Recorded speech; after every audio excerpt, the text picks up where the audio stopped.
बच्चे हो बच्चे बन के रहो, ज़्यादा बड़े बनने का ज़रूरत नहीं है। तुम मुझे ज्ञान दोगे, पागल समझ के रखा है क्या? ये लाइन तो आप सबने सुना ही होगा अपने बड़ों से कभी ना कभी।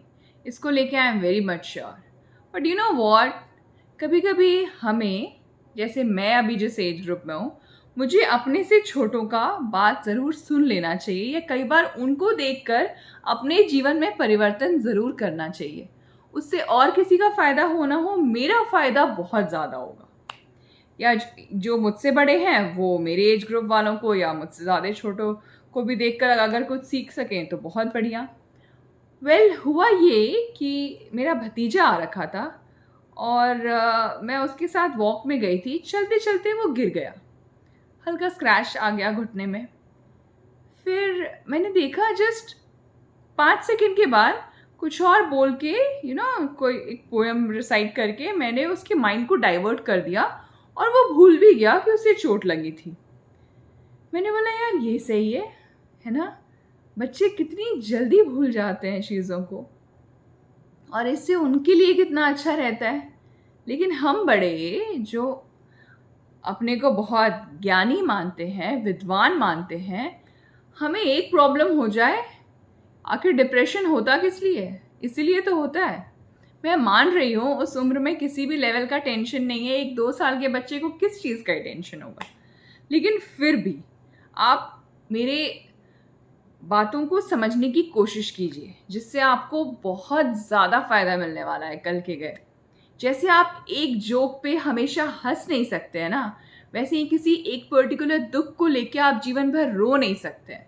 या तो आप कंक्लूजन निकालिए या अपने ऊपर जैसे एक रेनकोट पहनना जाता है जब बारिश होती है। आपको मालूम है बारिश तो होनी है, आप बरसात नहीं रोक सकते हैं, लेकिन हम रेनकोट क्यों पहनते हैं, छाता क्यों यूज़ करते हैं? ताकि हम अपने को बचा सकें। तो वैसे ही है, अगर आपके जीवन में कुछ भी प्रॉब्लम आ रहा है, एक 2 साल के छोटे बच्चे से सीखिए। वो 5 सेकंड में अपने दुख को भूलकर फिर दूसरे किसी चीज़ में लगकर फिर वो खुश हो जा रहा है और उसके चेहरे से स्माइल नहीं जा रही है। और हम लोग 99 चीज़ें हैं लेकिन एक चीज़ नहीं मिला, तो उस एक चीज़ के चक्कर में बाकी के 99 चीज़ों को भूल जाते हैं।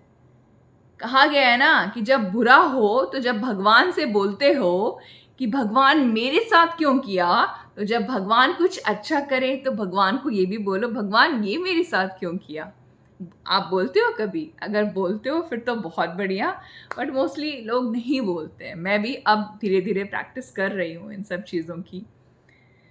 बस दोस्तों, अभी जिस तरीके से हमारे देश में एक के बाद एक चीज़ें चल रही हैं, खास करके इस महीने इलेक्शन का रिजल्ट आ गया। किसी को बीजेपी पसंद होगा, किसी को कांग्रेस पसंद होगा, किसी को और कोई पार्टी पसंद रही होगी, या जो भी है उसको लेके बहुत से लोग खुश हुए होंगे, कुछ डिसअपॉइंट हुए होंगे। देन नीट के एग्ज़ाम का जो ड्रामा चल रहा है, समझ में नहीं आ रहा है कि कल के गए हम कहीं भी जाएंगे और सपोज वो डॉक्टर 30 लाख 50 लाख देकर उसने सीट खरीद रखी होगी, मतलब ही क्या है?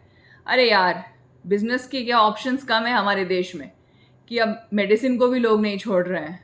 मुझे तो बच्चों से ज़्यादा पेरेंट्स पे दया आता है। यार आपको ऐसा भी क्या है कि अपने बच्चे को डॉक्टर ही बनाना है और हम सीट खरीद लेंगे? आप क्या क्या खरीदिएगा? आप एक एमबीबीएस की डिग्री खरीदिएगा, फिर आप क्या पीजी की डिग्री खरीदिएगा, उसके बाद आप हॉस्पिटल में जहाँ नौकरी कराना है आपने अपने बच्चे को, वो भी सीट खरीद लीजिएगा। मतलब आपका पूरा जीवन बीत जाएगा खरीदते खरीदते। और कल के गए वो बच्चा कहीं चले जाए या वो पैसों को लेके पागल हो जाए, या क्योंकि उसे तो पैसों का वैल्यू एक्चुअल में समझ में आया नहीं है, फिर आप बोलोगे, उससे कंप्लेन करोगे बेटे नहीं सुनते, बेटियां नहीं सुनती। आपने उसे मेहनत का वैल्यू ही कहाँ समझाया? अरे मेहनत से बच्चा जो भी प्रोफेशन में सेलेक्ट हो जाए, जो जहां भी कहीं भी करियर बनाए, कोई फर्क नहीं पड़ता है। जब आपको दिख रहा है कि आपका बच्चा नहीं है उस लायक, तो क्यों सीट्स खरीदनी है? कुछ हमारे जो एग्ज़ाम कंडक्टिंग अथॉरिटीज़ का भी इशू है, टाइमिंग का इशू हुआ, ग्रेस नंबर्स मिल गए।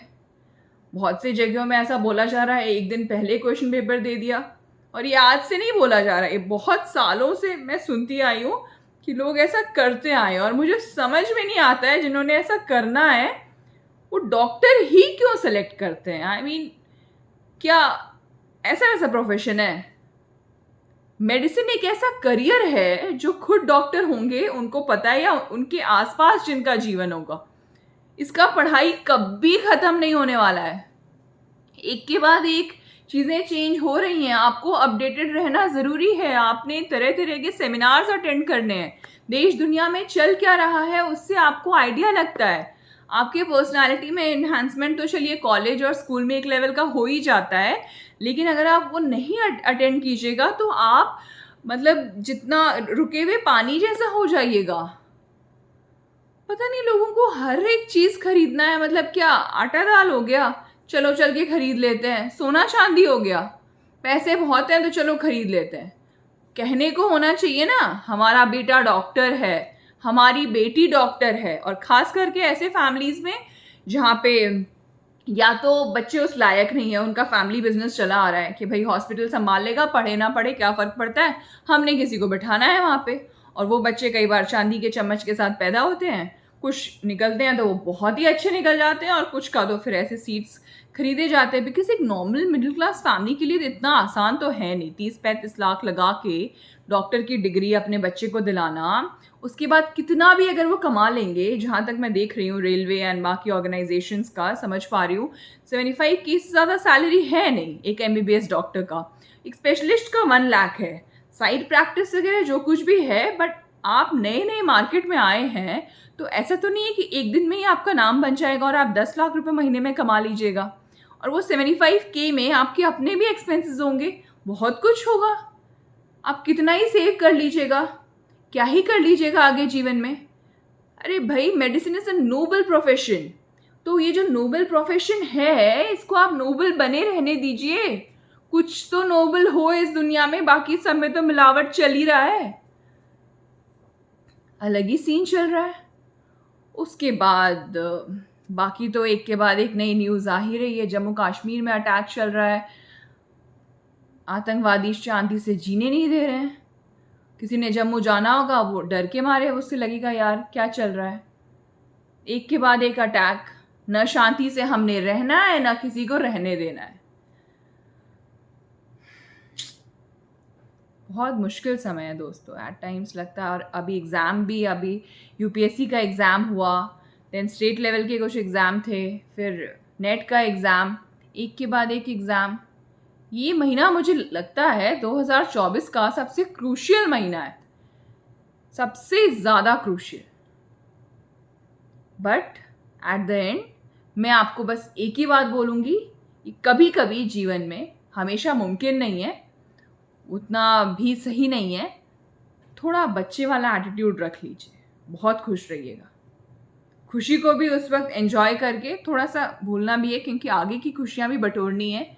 ये नहीं कि अभी कुछ अचीव कर लिया बस हो गया, अब इसके भरोसे जीवन चल रहा है, आगे ना पढ़ना है ना लिखना है ना कुछ तरक्की में ध्यान देना है, बस अब ये हो गया तो हो गया। फिर ग्रोथ कैसे होगा?